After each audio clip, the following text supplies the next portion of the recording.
winding down for bed. Have my blue blockers on to protect me from that blue light. And I want you guys to know something. A message just came in. A lot of you guys have never had true friends. You've never had true friends because they were ensconced, wrapped up tight in their codependency, in their addictions. You've never seen things clearly. I was thinking about this as I was cleaning my glasses here to get my body prepared for slumber. A lot of you guys had been with zombies, people that were walking dead, people that were sleeping their way through the friendship. And I don't mean sleeping with you, I mean they were asleep. Or they were so manically attached to whatever toxic relationship that they had that how could they be your friend? How could they show up for you? A lot of you guys have never had that.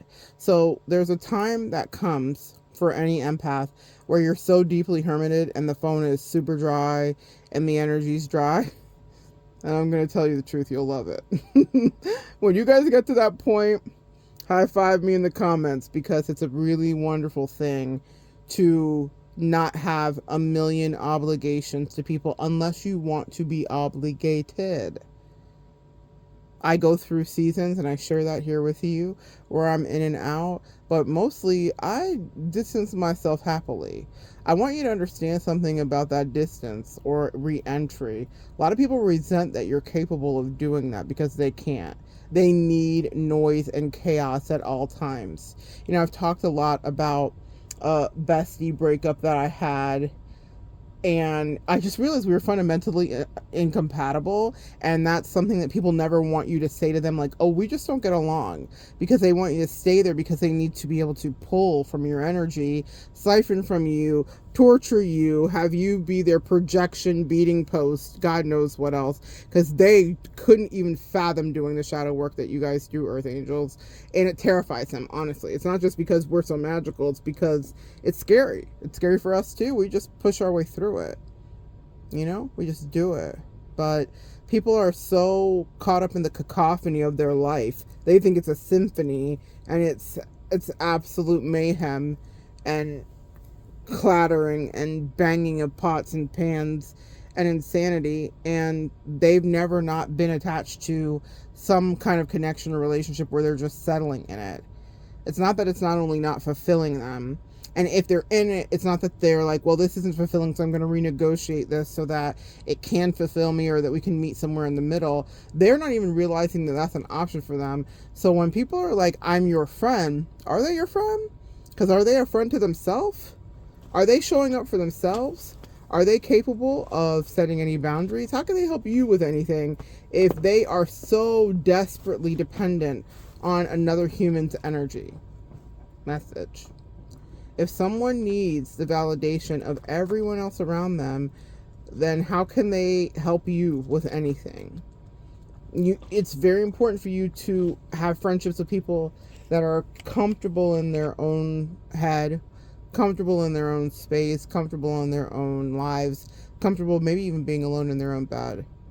Doesn't mean that they can't be in a relationship. You can have friends that have relationships, but are they codependent? Pardon me, guys.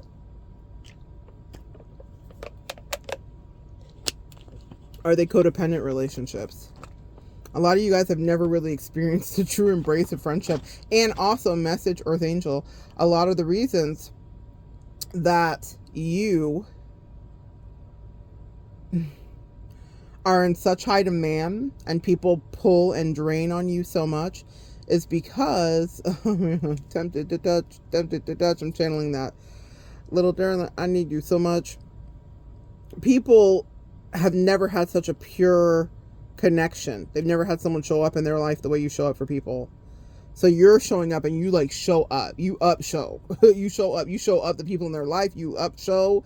You stand up. You're 10 toes down. Any other thing I can say, you do that in a very concentrated way that will terrify some people, so they'll try to sabotage the relationship with you, even if you were dispatched in to be of service to someone, or they're going to try to undermine you, or they will become envious of you, they're going to go rogue on you. Y'all, For the few here that are faithful, I'm so grateful for you. You are the audience that I'm speaking to. You are the target audience.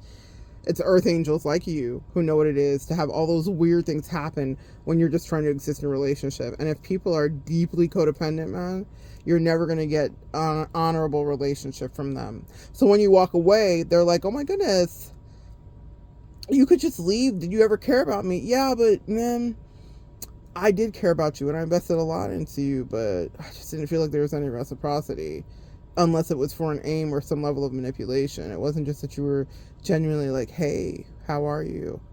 We're selfish. We're humans. I'm selfish too. You're selfish. Earth angel. We all have selfishness in us, but we strive to be completely different. It's so funny how we as earth angels will beat ourselves up about anything having to do with any narcissist or cluster B personality when these people are freaking horrific, horrid people.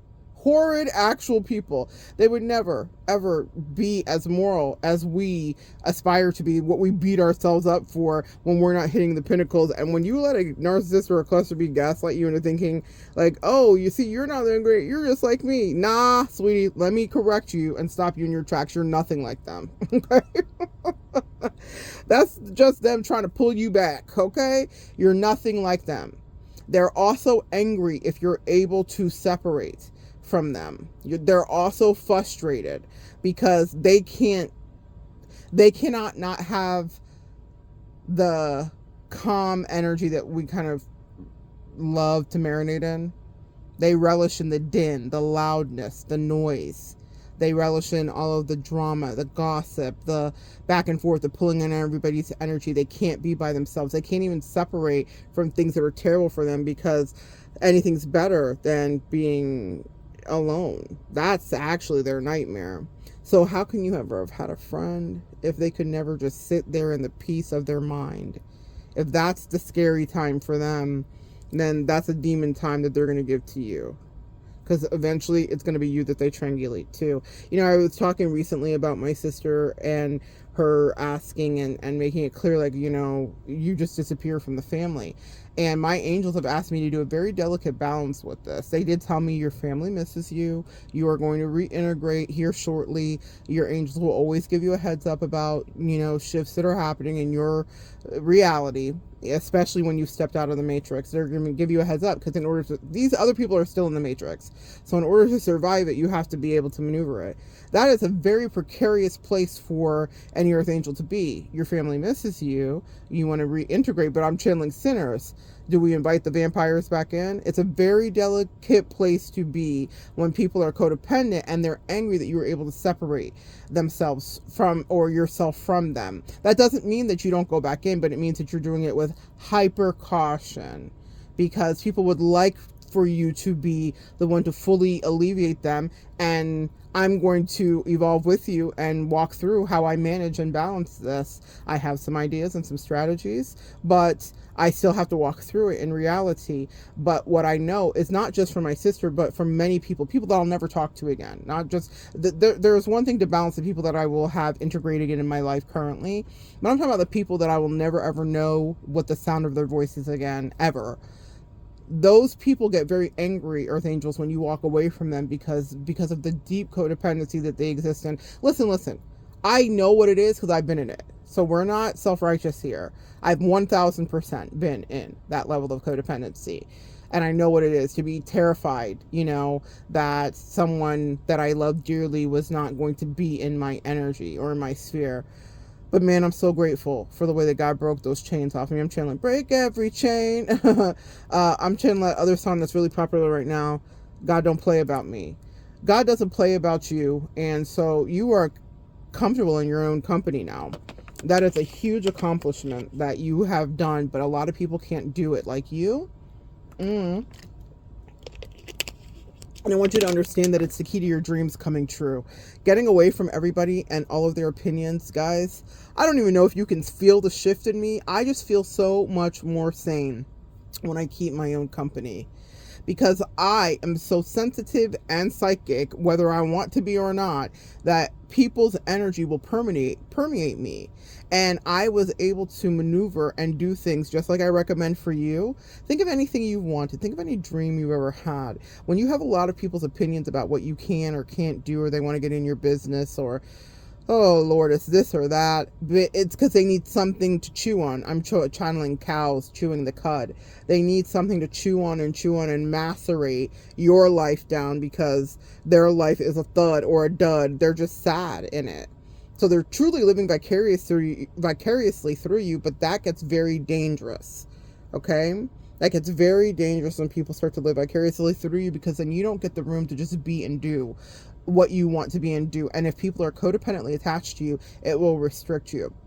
I remember talking to my bestie years ago, and I wanted to go do a stint in Europe for a couple of months, and she was terrified of that. Absolutely terrified. She would lie and say that she wasn't, but I read her energy. So what she said to me didn't matter. She was not operating out of honesty, so I was reading her energy, her nonverbal cues. Even if we were on the phone at long distance, I was picking up on that, just like you can, Earth Angel. Please never underestimate your clairaudience, your clairsentience, your psychic ability. It's deeply entrenched. If you're here listening to me, you are you are our tribe in reality. So she was so uncomfortable. Then she did start to say very passive aggressive things about that, like, oh well, we just all can't quit our day jobs and whatever. I was like, no, I could work from anywhere in the world, actually, and that's what I'd want to do. And now I was able to travel, and I was able to be out of the country, and I was able to have extensive stints and do things of that nature as soon as I got away from her. Because even though it wasn't that every day she was saying, you're not capable of doing this. Be careful, so careful, especially when people are codependent of you, because they, I find, are the most dangerous. Not just your haters that hate you and you know they hate you. It's the ones that are saying, I'm rooting for you with their mouth, but they're sending you all this evil eye and energy. I was like, why can't I ever get anything off the ground? In reality, I have a passport. I have the financial backing. I'm capable. I can work from anywhere in the world. Why am I anchored here? It's not because she lassoed me with handcuffs and tied me down, but that thought form was permeating my energy field, and so I stayed on the ground. And that thought form and that jealousy of my freedom to do whatever, I don't even know. When I say that word jealousy with her, I stopped trying to investigate what was triggering her, because that was another siphon of my energy. Message, Earth Angel. Stop trying to figure out people that you can't level with because they're not on your level. I'm channeling Lil Wayne. Get on my level. You gonna get on my level. You're gonna need a space shuttle or a ladder that's forever, that's real. If not now, then never. Don't you ever, yeah, I could keep going. I'm channeling a ladder that an artist made. Oh, thank you, angels. It is an Asian guy who made a ladder for his grandmother, and he promised that he was going to make a ladder to heaven. And she watched him for many years attempt this, and the conditions of the weather weren't right, or something wouldn't go right. And I'm literally a few weeks before she crossed over. She lived into ripe old age. She was like in her 90s, or maybe even close to 100, if not 100. She got to see her grandson, who by this time is in his 50s, 60s, make this ladder that goes to heaven. I'm going to see if I can find a clip so that you guys can see. It's so incredible when we dream. It's so incredible when we lean into artistry and possibility. And when you're around people that are just so dedicated to their toxic relationships and codependency, they will stymie your ability to dream. I wonder how many of his friends he said, I'm going to build a ladder that goes to heaven. I don't need a space shuttle. I'm going to build a ladder that's forever. I wonder if he heard Lil Wayne. He's been working on it before I think Lil Wayne made that song. But I wonder if he ever heard that and thought, oh my gosh, I've had that idea too. I want to build a ladder that's forever. And it lit up. He attached, it was rigged with fireworks, so it lit up as it ascended. It was just so incredible. But that's what happens when you are fixated on what your dream is. But what if he had naysaying friends and people that didn't believe in him? Or God forbid his grandmother said, oh, sweetie, you've been working on this for the last 20 years. I don't know if it's going to happen. You know what I mean? You can pick that up when you are psychic, guys. And that's why I'm asking, have you ever really had friends? Because not everyone's rooting for you to win. Not everyone thinks that you can accomplish the thing, or people are triggered because maybe secretly they thought about building that ladder. And the audacity of hope. Oh my gosh, I'm channeling Obama's book that he wrote, The Audacity of Hope. Dreams from My Father and The Audacity of Hope are two of the books that I read before Obama, I think, was president. And I was like, this man is someone to watch. The Audacity of Hope. He's dribbling basketball with Michelle's brother, talking about he's going to be the next president. And this is a biracial man who is seen and presents as just a black man. You wouldn't know that his mom is white unless you knew his history. He has an African father. The audacity of hope. You guys have the audacity of hope in your life. And there are a lot of people that don't want to see you take flight or build that ladder that's forever, that's real. If, when, then not now, then never.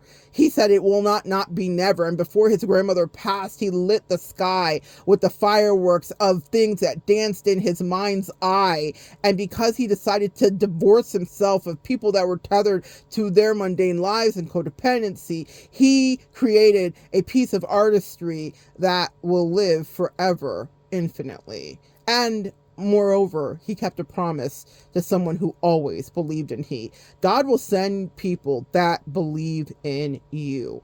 God will send people that can see the greatness in you. I'm channeling Joseph's father. Joseph's from the Bible, a coat of many colors. What a horrific life. It was my favorite Bible story, and I didn't understand the level of strife. And I cannot say that it was any, my life has been comparable to whatever degree to Joseph's, but I understand what it is to be dejected, to have people literally defecate, piss on you, to deject you, to reject you, to accuse you. The devil is the accuser of the brethren. When you are serving God, people will do anything to undermine you. And if you are not tethered to the codependent albatrosses that they are, then they will hate you for it. Even if they're looking in your face and smiling, they are wishing unwell for you. They don't want to see you light that ladder to the sky, because it is a reflection of what they refuse to do, which is not a reflection on you, because I know you, Earth Angel, you're rooting for them to make their dreams come true. But there might be people around you that are terrified that you make your dreams come true. So be careful of the energy that you have around, because it will permeate you. I have to keep boundaries up with everybody, because I know whatever my dreams are, I can manifest them into a reality, but not when I'm attached to people that love their codependency and they don't see a problem with it. To them, it's the way of life. Why was I able to accomplish all those things that I wanted to, and have all the things that my bestie, quote unquote, was discouraging me in her high key, low key, hating ass way, because she just wanted me to stay? It was quite selfish, but she was never going to admit it. Fortunately, pattern recognition saves us, especially if you're dealing with codependence. You have been a codependent, and that's why you know what it is, Earth Angel. We are not there, but for the grace of God, go any of us, right? There have been people I could have locked in with. I'm talking about in it, and God said, this is finished, because this is a distraction from what I've called you to do. So I'm going to ask, can you release them so that I can be the only mentor for you? God just wants to touch your life, wants to work with you. Your angels want to work with you directly. You don't need to go through a priest or a pastor. The veil has been ripped. Okay, this I'm hearing from glory to glory. You can go directly to the source, and you don't need to run it by anybody. And that was a bad habit that I had, because of the way that I volley and the way that I communicate. I love just running things by people, but then it meant that I was open to their opinions, even if they were quiet, even if they were filled with hate, or it was an evil eye, even if they were saying, I'm so happy for you, sweetie. I'm channeling Chris Jenner. You're doing great, Kylie. That was the energy my bestie was giving me. Meanwhile, she was like, this dumb bitch. Who the fuck does she think she is? She wants to go live out of the country for a couple of months. What about me?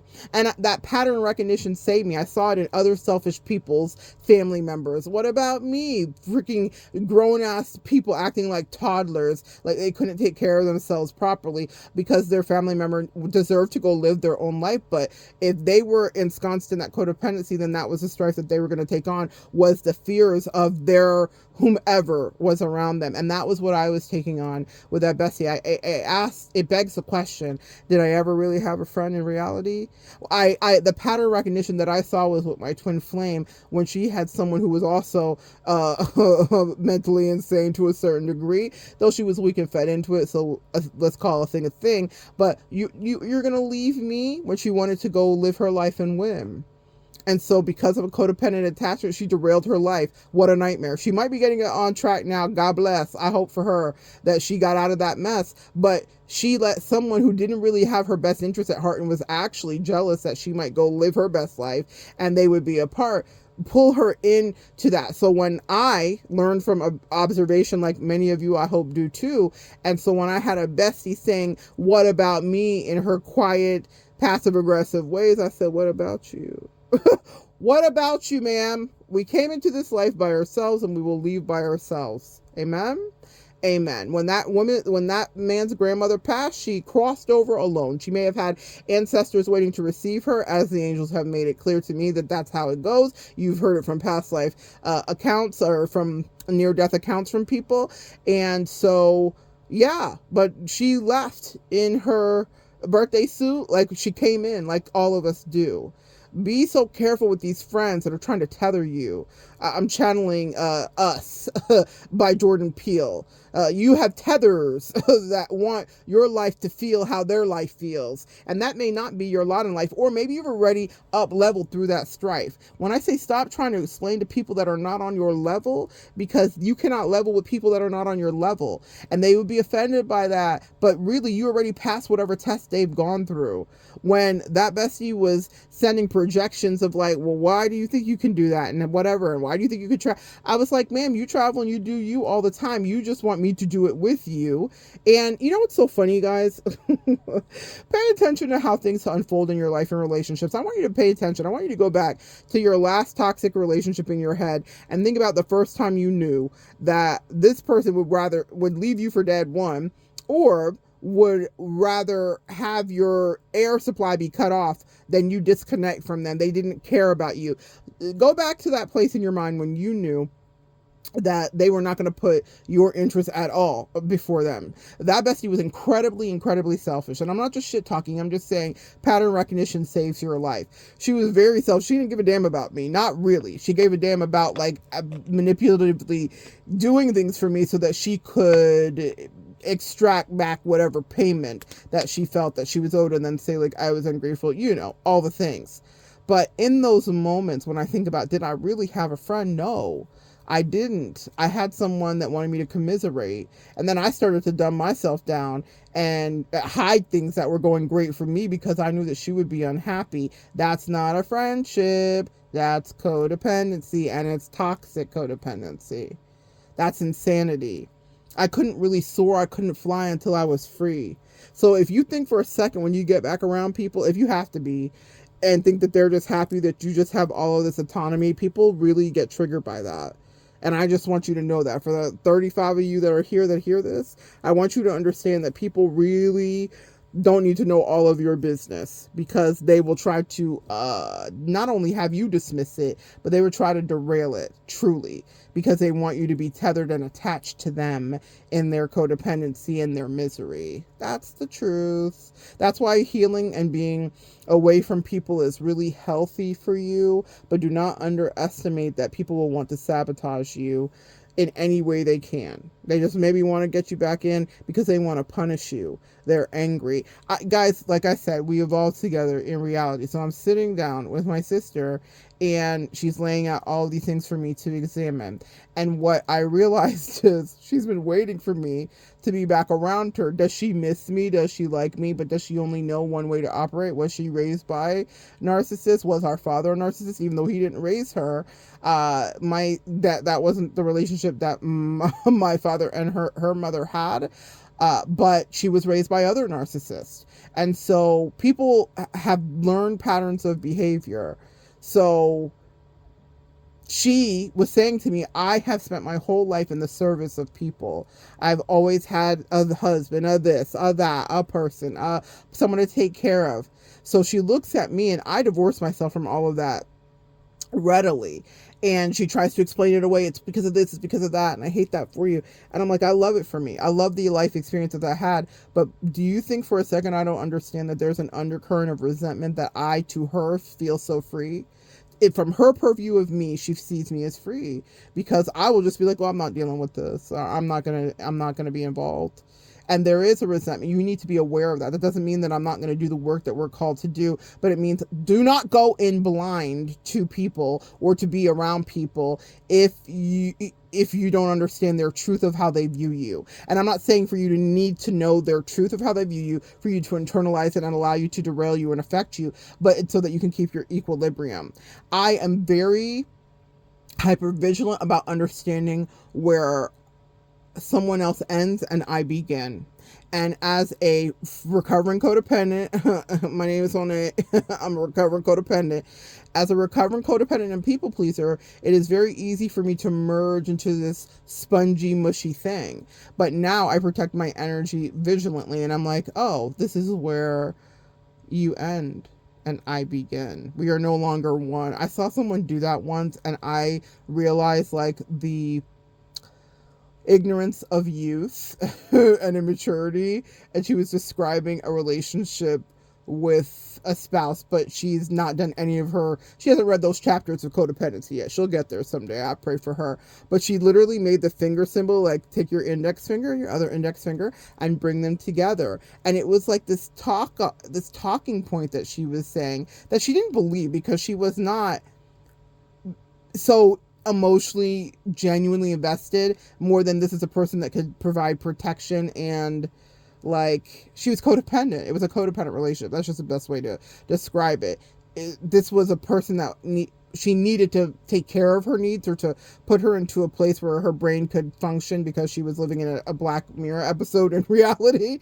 So she needed like the status of what that relationship provided. A lot of people in your life have had that, or maybe you have been that, and you've had that experience where like you were attached to someone because it made your brain feel safe, but it was a facade, and then it fell away. Message, you wouldn't be here today if the facade didn't fall away. She had not got to that point. So she's bringing her fingers together, and she was like, we're one. And the way she was saying it was just so creepy, because I don't know that I saw me. I don't know that I've ever felt that way with anybody. I've always had a level of autonomy, even when I was in the most uncomfortable situations with people that were trying to own me, possess me, and totally take control of me.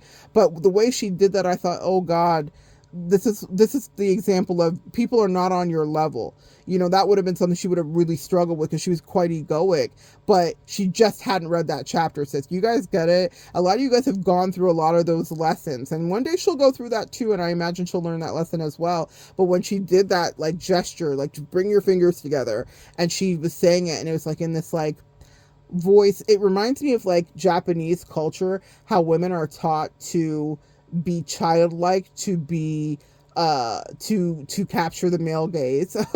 Anyway, that's a whole nother sociology paper, but that's what it reminded me of. It was like this very immature kind of like, she would just say stuff that I was just like, oh my God. I don't know if it just triggered me because of how maybe I had been. I don't think I'd ever been that. She's like, I just like knowing that I don't have to think. I'm just with my husband, and he just, yeah, I don't even have to think, and I just can be a girl. And I don't know, I've seen that on like For You pages and TikToks and stuff, and I just always look at them like, and like, you know, the twinge of like when you like you bite a lemon, like that's how it just makes my face twitch, like, oh my God, this is insanity to me. But if you are dependent on someone else taking care of you, then maybe it's not insanity. If you are interlocked with someone else in so many ways, and the first time in your life you feel like you had, someone had your back. I'm thinking of my twin flame and her karming and all that stuff. It might be under the guise of friendship. Does that make sense? Or it might be under the guise of lovership, or husband and wifeship, or wife and wifeship, or boyfriend and boyfriendship, whatever relationship dynamic you're in. Or mother and daughter, or son and whatever, you name it, right?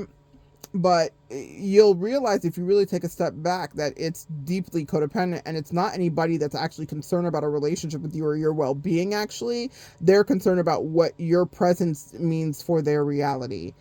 Message.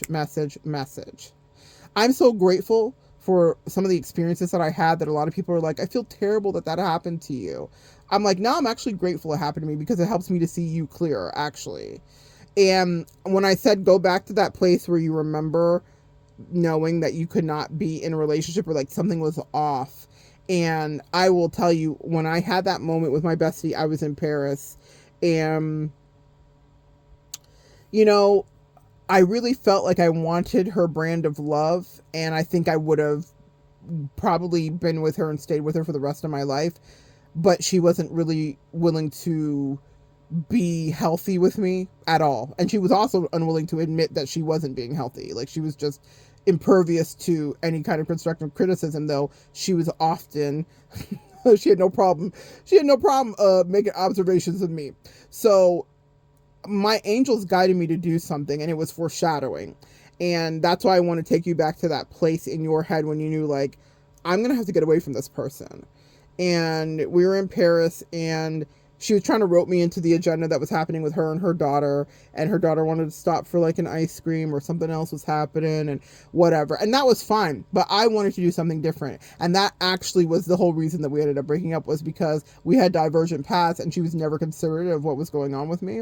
But because of the codependency, she was like, you absolutely can't leave me. And I was like, yeah, but you don't even like me. You don't even really like do what I do. You don't really like who I am, actually. I'm completely foreign to you. You've never had a black friend. And I'm not worried about that usually, guys, because I've told you about my ambassadorship with racist people. That's not my issue. That was her issue.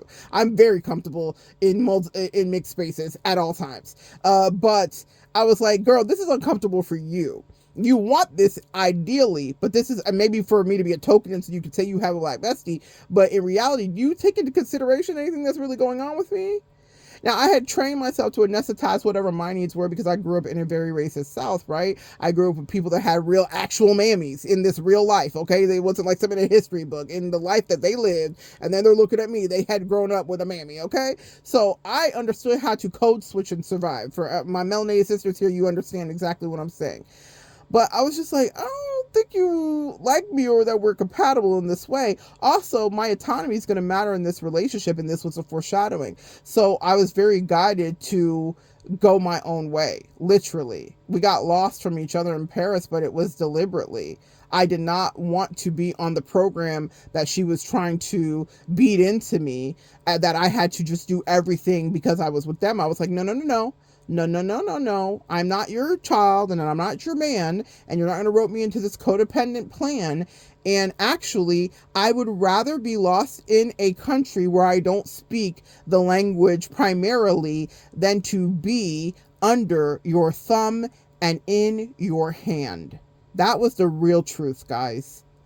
I don't know that I had that depth of thought. Obviously, hindsight's 2020.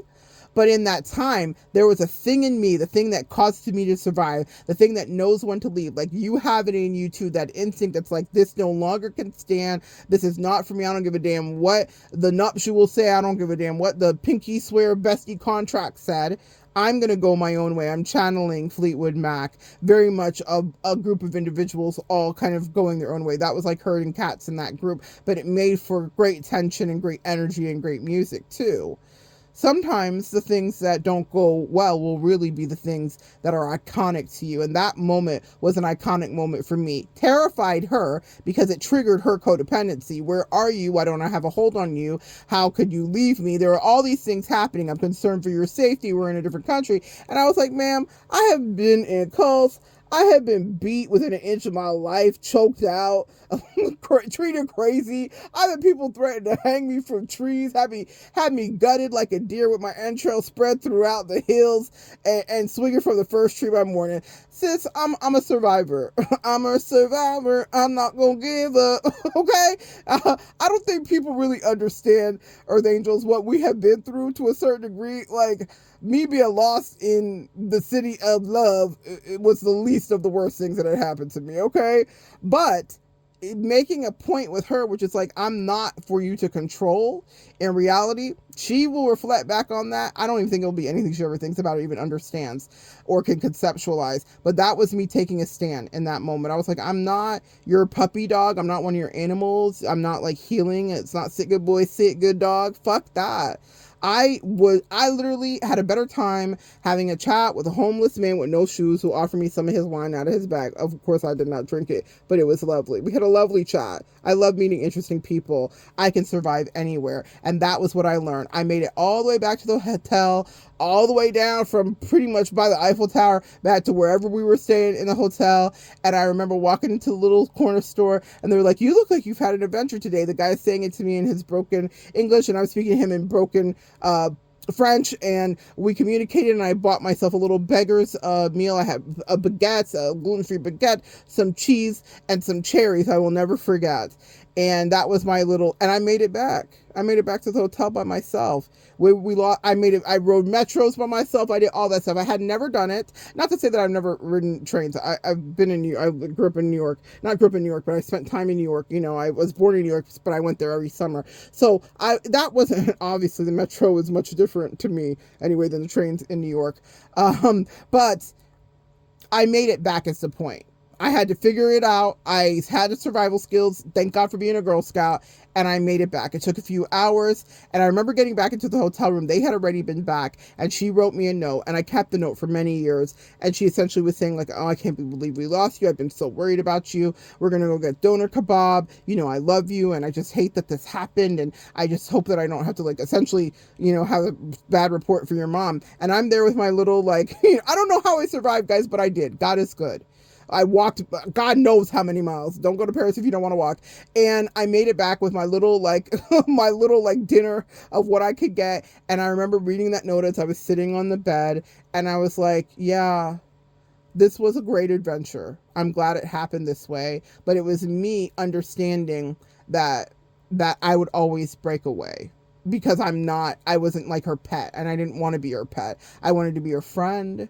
That's why I asked, have you guys ever really had a friend have you ever been in a friendship with someone who didn't try to circumvent it and take it into a direction that was sinister or it became sinister? That was, you know, I remember the first day we were in Paris and sitting down and I was like, I'm going to go get something to eat. I'm used to taking care of myself. I had worked a lot on my codependency and I didn't want to be in that kind of connection or relationship. I wanted a friendship for sure. I did not want deep and entrenched codependency. And I went and sat down and had mussels because I wanted to have mussels in Paris. It was like my little dream. And I remember her and her daughter found me and I was sitting at my own table and I didn't invite them to sit with me. It was only one other seat anyway. It was a little tiny cafe and everything in Paris is that way. And they sat a couple tables down or a table away from me and they ate. And I remember she kept looking at me, kind of like a puppy dog, like a lost puppy dog. And I was just like, I'm just eating my mussels. And I was just like in my own world, like, yeah, I'm here in Paris with you. But I'm also having my own experience because I'm independent and I wasn't born from you. And I'm not going to stay with you or be with you for the rest of my life. So I just wanted to have this little moment. I am very okay by myself. I remember having a great chat with the waitress, and they were telling me about which little not bodega, wrong city. They were telling me about which little market to go into, which is exactly where I went to when I got lost and found my way back home, and went and got my little baguette, my my beggar's lunch or whatever. It was fantastic. It was a fantastic experience because I was by myself. And even in that moment when she was like, "Can we not join you?" And I was like, "No, you guys go sit over there. It's fine." And that would replay itself out repeatedly throughout the relationship where I was like, I'm going to just go be by myself. I don't think she was paying attention, guys. That's what I'm saying. Have you ever had a friend? It's not like I didn't only tell her. I did articulate it to her, but she just didn't want to experience that as the reality because of her codependency. She was never listening to what my needs were, that I needed time away from people, that I didn't want to be always diffusing and understanding and interpreting and therapizing. You know, I have boundaries with my sister about the work I do because she was dismissive at one time about it, and she'll try to gaslight me out of the reality of it, but I know the truth. And I was like, can I not just be a sister to you? I don't always want to read for you. I don't want to read for you, actually, at all. Because one, you were rude about it, so, you know, privilege dismissed, privilege revoked. But beyond that, I just want to be your sis. Isn't that what you wanted? Don't you just want me here to be your sister? Oh, you have another agenda. And that's what I mean, guys. Do you have people that really just love you, or are they always trying to like angle you? And I'd show up in relationships and I'm just like, hey, I'm really happy to experience you. I appreciate how you show up. This is how I am in my friendships, my connections, my loverships, whatever delineation or space someone takes up in my life. I'm just there to experience them and how they show up. I understand how they show up. I appreciate them for what they bring to me. I understand how they might show up for me or not show up for me. I understand what their issues might be, but I'm actually like listening. Who are you? And that's what I want you to understand. You deserve someone who's asking, who is thee? Who are you, Earth Angel? Not just what can you do for me? Not just how can this affect me? That really kind of turned me off with Bestie, because I was like, girl, are you not getting that I need some level of autonomy? Have you not paid attention that this is not just a facade and a show, that I'm psychic, that I actually need to decompress and hermit? And if you respected me, you would encourage it instead of discouraging it and wanting me to be folded up with family because that's where you're comfortable. I know you that well, that your codependency is your favorite weighted blanket. For me, it is a noose. That part. A lot of people don't pay attention to get the time to really know you, to know what is your noose versus your weighted blanket. And I use a weighted blanket too, but I don't use people as my weighted blanket anymore. And neither do you. So let me ask you, have you ever really had a friend? Have you ever really had a husband, a wife, a lover, a bestie, a sister, a mother, a brother? Have you ever really had someone who was in your life for any other reason than to use what their agenda is to get you to take care of whatever is their way or to play into their codependent state? In this new season, you can have people that treat you not only properly, they treat you great and they give you space and they say, you know what, I need space too.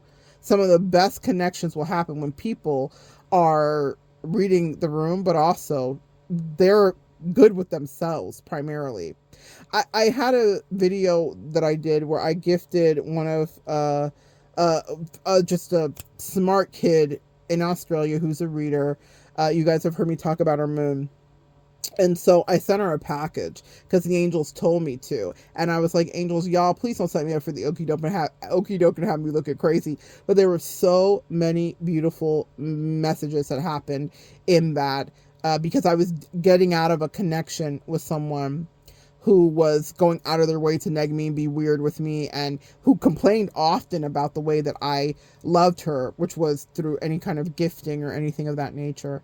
And it was because her mom was a hater, and there was a lot, you know, it was a long story. Y'all have heard it if you've been here. But in that video with Moon, she was so overwhelmed by the gift that I sent, because if I'm gifted, I'm gifted, and the angel said to gift it. And she says it in the video. She was like, I was so depressed, I was literally crying, and the angel said, cheer up, it's your birthday, and then I go and get your package. So it was very orchestrated, because the angels had told me to send it to her for weeks, and I had like, took me a while to get it all together, and they kept adding things, and I'm like, this is ridiculous, this is going to be overwhelming, she's going to think I'm a stalker, you know, all the things we think. We're human, right? But I am very obedient to my angels. So even though I had my human misgivings, they're channeling Joseph with the coat of many colors. Oh my gosh, thank you, angels. I had my own human misgivings and my own insecurities in my brain about that, but I never doubt my angels. I will doubt people, I will doubt a bestie, I'll doubt a friend, I'll doubt a lover, I'll doubt a sister, I'll doubt a brother, but I'll never doubt my angels. And so they were like, listen, we told you to send this to her, she's going to not only appreciate it, it's going to make sense. And it all clicked in and it made perfect sense. But one of the big takeaways that I had that I loved, she made a private video and sent it to me as a thank you or whatever, and she was like, she was like, as I was opening it, I was so overwhelmed by the goodness of it. She was like, your energy is so intense and it was so palpable that I literally like needed to take a nap and I needed to just take care of myself. And then the next morning I reopened it. So she emailed me because she was so considerate. God bless. We love considerate queens. And so she was so considerate. She literally emailed me. She was like, I don't want you to think that I'm not appreciative. I literally was so like overcome with the goodness that you gave that I had to take a nap and I had to take care of myself. And then I'm going to get back to you and email you tomorrow when I resume. And she did. She did everything, sent me another video, all that jazz, made a video on her channel. It was great. But it was such a powerful lesson because I was dealing with someone who couldn't self-regulate in that a previous relationship that I was dealing with, someone I was soulmate dating. And they were incredibly codependent and tethered to other things. And they were projecting on me because they couldn't self-regulate, because their medication was more in the bottom of a bottle than it was in them actually knowing who they were, right? And she was trying to project all her complexes onto me, and it was crazy, right?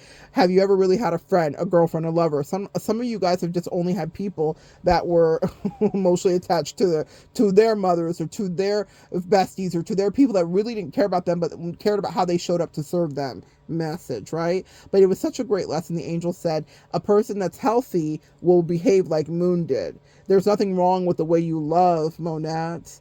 It's all about who you're giving that love to. And people that are in touch with the spirit realm correctly, that have gotten past chapter 2, and that's no offense to anybody that's still on chapter 2, because I was once just like you on chapter 2. But if someone has tapped into the real source, they're going to self-regulate. And they were showing me a direct comparison, even though that wasn't what my intention for sending that gift was. I had no idea that was going to happen, but it healed something in me, because I was dealing with such incredible gaslighting from that demented fairy, right? And so about gifting specifically, she was like ungrateful and just so, oh my God, guys. Oh, it was such a great lesson, that whole experience, as much as it was toxic, because I learned things that I would not only never tolerate, but it prepared me for the future and helped me to counsel some of you. I've gotten clients from those stories specifically. That's what I mean by transmute, people that want to dispense to you their misery. She was miserable. People will only give you what they have, but they showed me with Moon that this is what it looks like when someone self-regulates. This is what it looks like. This is someone you could have a friendship with, or a parasocial friendship with, or this is someone who, if you never talk to her a day again in your life, in the people's life she shows up in, she's a good friend, because she's able to say, this is how I need to take care of me. I am grateful for whatever, but man, I was overwhelmed by the goodness. And so what I did was take a minute so that I could really appreciate and relish in it the next day. This is the way you can have people show up in your life. Even though Moon is not my friend, in reality, this is the way.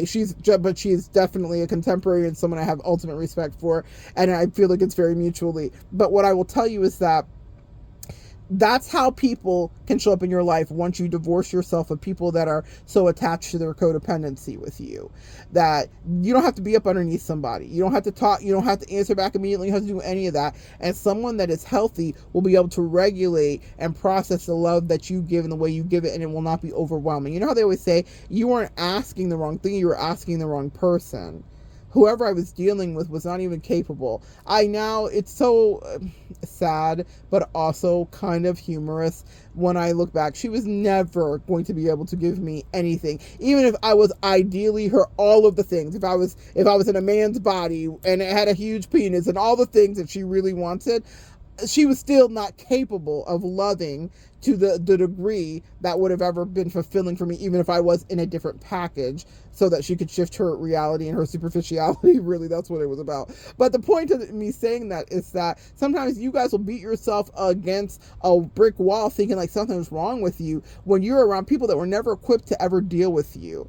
I can't be mad at who that demented fairy was, because I'm sure she'll meet her likeness and be fine and be exactly in the kind of relationship that is great for her. And to her, it will feel divine. It would have never felt divine for me, though. You see? Do you guys understand how you guys have been a gift or the answer to a master plan for someone? Maybe you had the blueprint for how someone could elevate or escalate their life to the ultimate degree of happiness. But they were so used to the abuse. Maybe they were used to misuse. Maybe they were used to their codependency. Maybe they're used to their tethers. Their tethers made them feel free. What I'm channeling is a circus elephant who is trained from the time that he is. I'm feeling nauseous right now. I'm onto something with this. A circus elephant that's being trained from the time he is wee to be on that pole. And so when he's a great big elephant that weighs thousands of pounds, he never pulls that little stake out of the ground, because it once was the thing that tethered him down. Some people will never break free from their chains in their mind and the relationships that are stealing their life. But you did.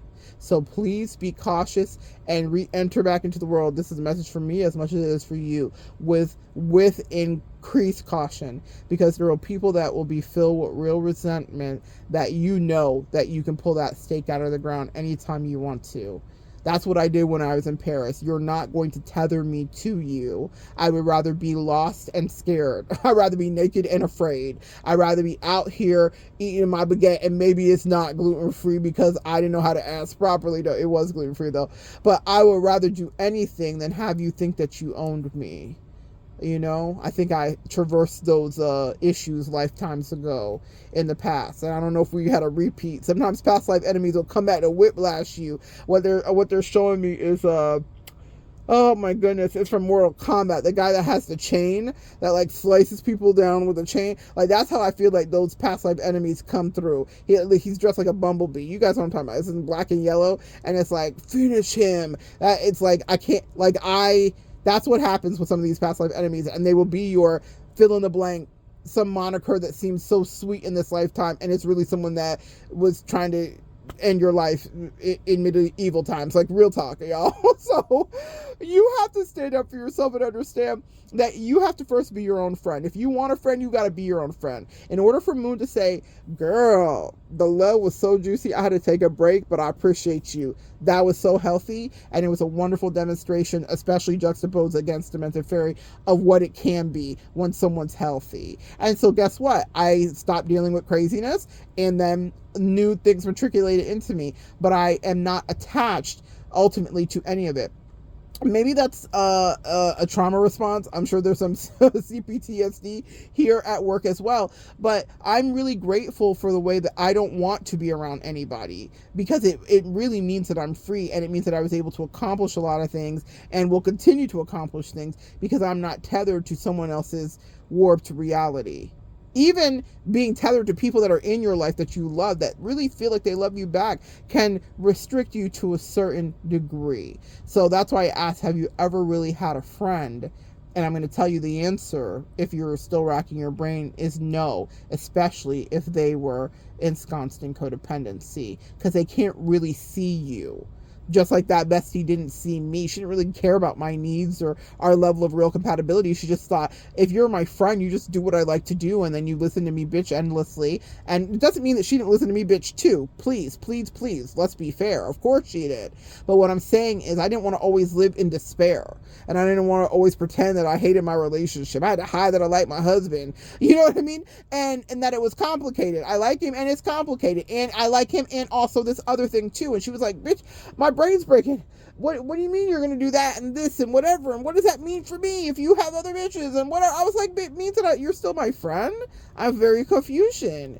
What does it mean? It means that I don't deserve love, and I don't deserve affection in the way that I want, and I don't deserve travel and all the delicious things, especially if I made it right with my husband, why do I still have to run it by you?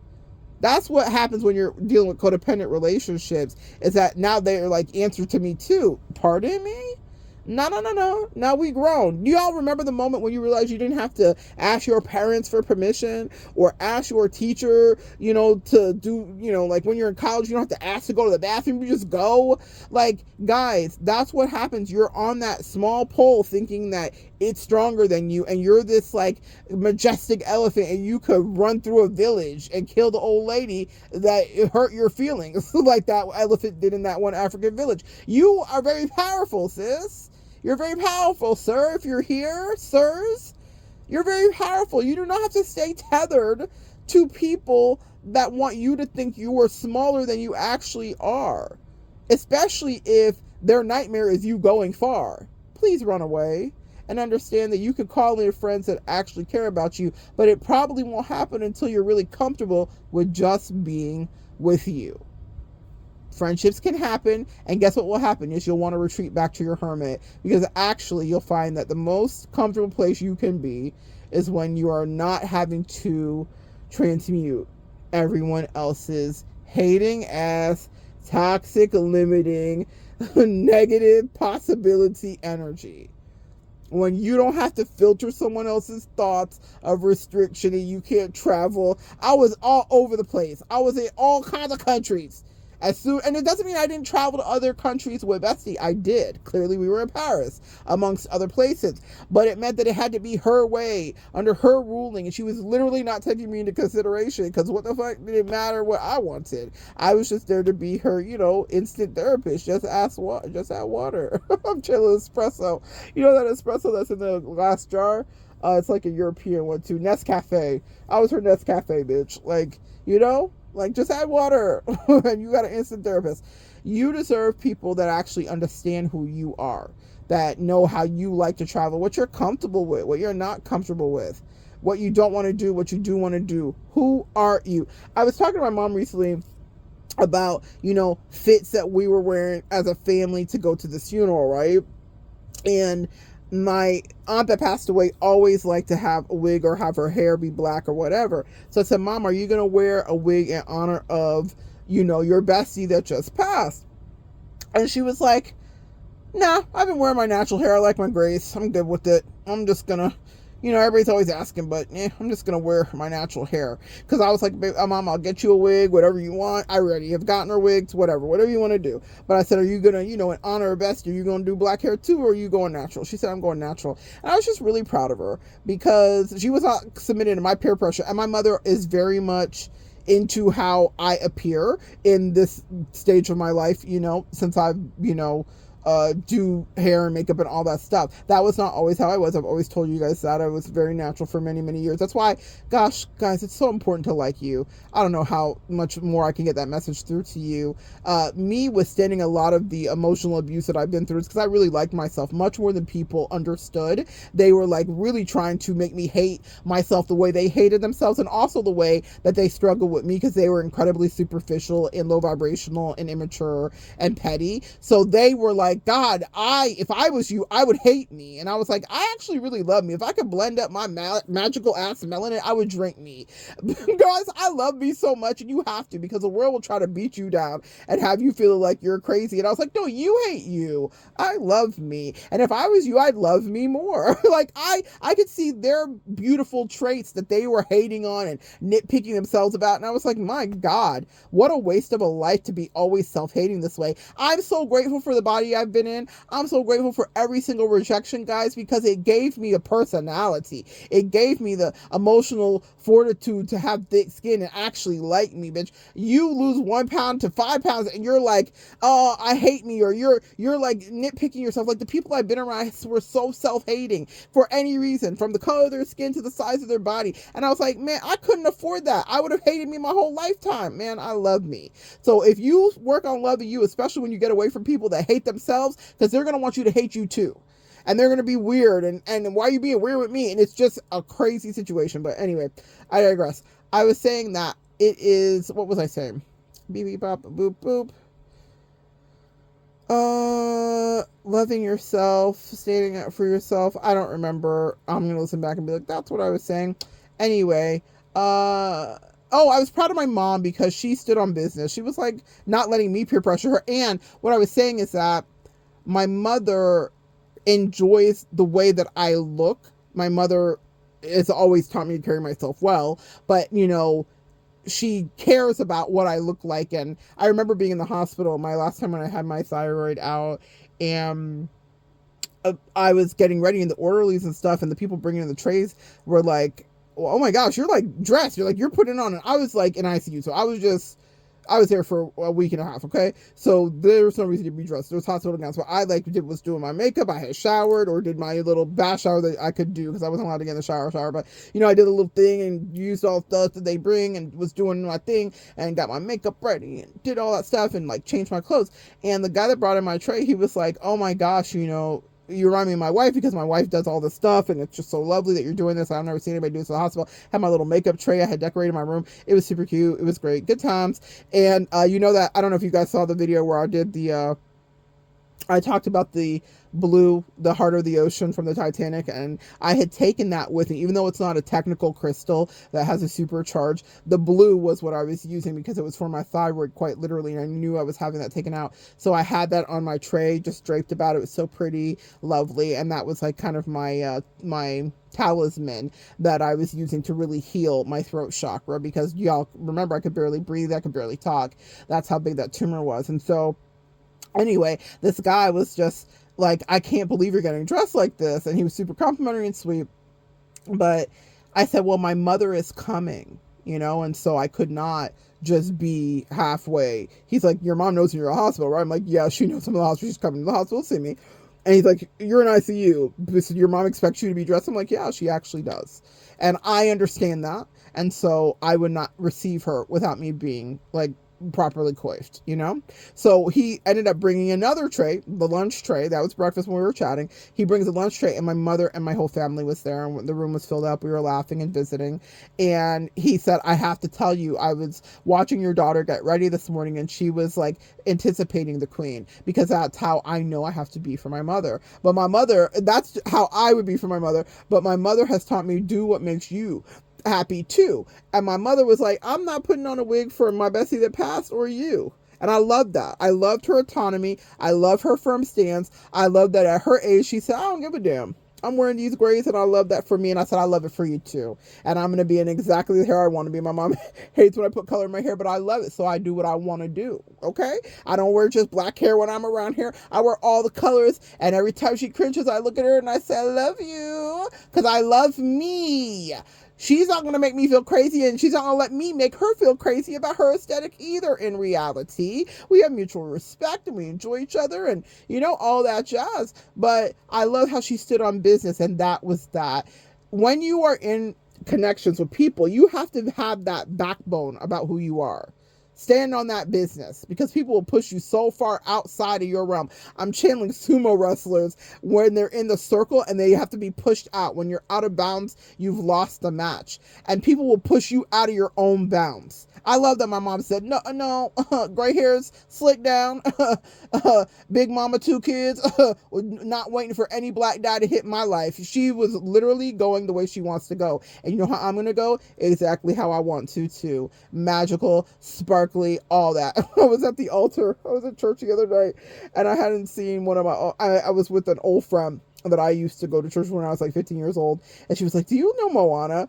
And she was like, you're reminding me of a song from Moana. And I thought it was going to be one of those like very deep songs, because I love Moana. I was like, she's going to be talking to me about grandmother's spirit, who's the stingray. And she was like, shiny. And I was like, you know what? Even though he was a little suspect, I don't remember exactly. I think he was like a crab, right? A hermit crab that like collected all the shiny stuff. But she was like, when I see you, I just see like shiny. And I said, I'm not mad at that. Own who you are, and don't let people push you out of your bounds. In a Pentecostal church where I was at, it is completely illegal and not allowed to wear makeup like I wear, to have colors, to have nails, to have jewelry on. None of it. The only thing I was doing that was sanctioned is I had on a dress. I had on a dress. And I even had my tatas covered up, because they're like, oh, you gonna make the pastor sin, which is a whole nother dissertation I could get into. I can't even, right? But anyway, so that is, people will try to like crush you down into them. And I remember being on children's choir, and I liked my earrings. Even back then, I didn't wear makeup, but I liked my earrings. And they were like, we're going to have to sit you down, because what you're doing is an offense and a legal sin to Jesus. And I said, Jesus does not give a damn about my ears. I didn't say that then. But in my soul, I thought it. And so I took, and I was like, I had a lead too. I had like the lead in one of the songs, and it was like a call and response, and I was the one that did it, and it was like a big thing, and we were traveling around the state of Florida, and they were like, you got to sit down, sis. You cannot be on this children's choir wearing that lime green t-shirt with the collar, with the polo collar, if you're going to wear your earrings. And I said, well, I'm not going to be conforming, so I imagine Jesus is going to have to find me. And guess what? He did. With all my earrings and all my colors and all my extravagance and all of my eccentricity, Jesus still found a way to love me. Don't let people push you out of bounds and crush you down into what makes them comfortable in their reality. All those people that want me to come back to church, we just love seeing you. We can't believe you were here. You haven't been here in years. But if I were to go on a regular basis, guys, their codependent issues and their indoctrinations, and their ideology would be something that they would want to permeate me, where then now I'm like, maybe I don't need the jewelry. Not that that would happen for me, but that's what they would want. And if it didn't happen, then eventually that would become a problem because I'm not conforming to what the culture is. I say, I'm gonna pop in and out and see you when I see you. I don't mind clapping on the beat, hit my tambourine. I love a good praise and worship, but I can do it here in my house too. But it is something different to do it at the altar when the Spirit of God is around all of those people too. Where two or more are gathered, I really believe it. If you've never been to a Pentecostal praise and worship, it is something to behold, and I love getting into the Holy Spirit. But guess what? They feel like it's sacrilege how I exist. They're always praying over me. Oh my God, Monette, God has a calling over your life. You have this gift of prophecy. And I said, and I use it and do and did. And Jesus still loves me. When I remember, I've told the story, but being with my twin flame many years ago, even though she approached me, hit on me, and initiated our first real connection, our first real spicy connection. But when we were really comfortable with each other, I remember her like looking at me after a spicy encounter. She was like, how are you comfortable knowing, like, how do you know that God loves you, like, after what we just did? I said, do you know what we just did? You were there. You know how good what we just did was. What are you talking about, Willis? She was so indoctrinated to the idea that even though she was attracted to women, that God could find space in his heart for her because she and I had made love. I was like, ma'am, have you lost your mind? God still loves me. God still loves you.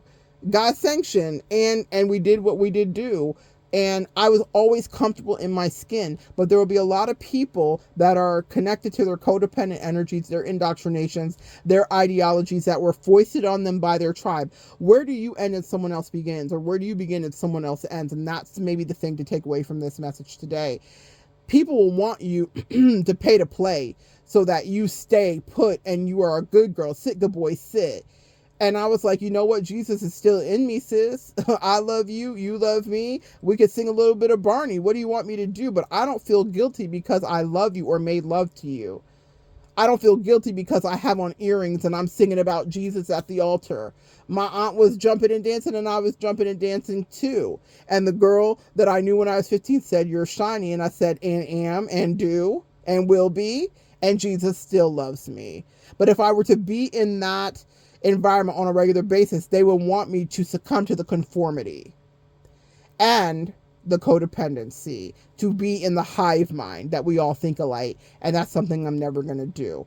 And it's something I recommend for you that you stray from too. Okay? Be who you want to be. Live how you want to live. Put on your wig or not. Put on your makeup or not. Wear your nails or not. Do you, boo. Dress up how you want to be cute, sis. Take care of you. Fit check yourself. Love how you show up and do what makes you feel good for your mental health. Because people will always want you to be out of bounds like those sumo wrestlers. They want you to forget yourself because it makes them feel more comfortable with their dysregulated mental health. So good sharing energy with you. Come back and join me next time, guys, with your non-codependent asses. I'm so proud of you. And also, in case you need to know, God loves you. I love you too. Come back and join me next time, guys. We'll continue to evolve together.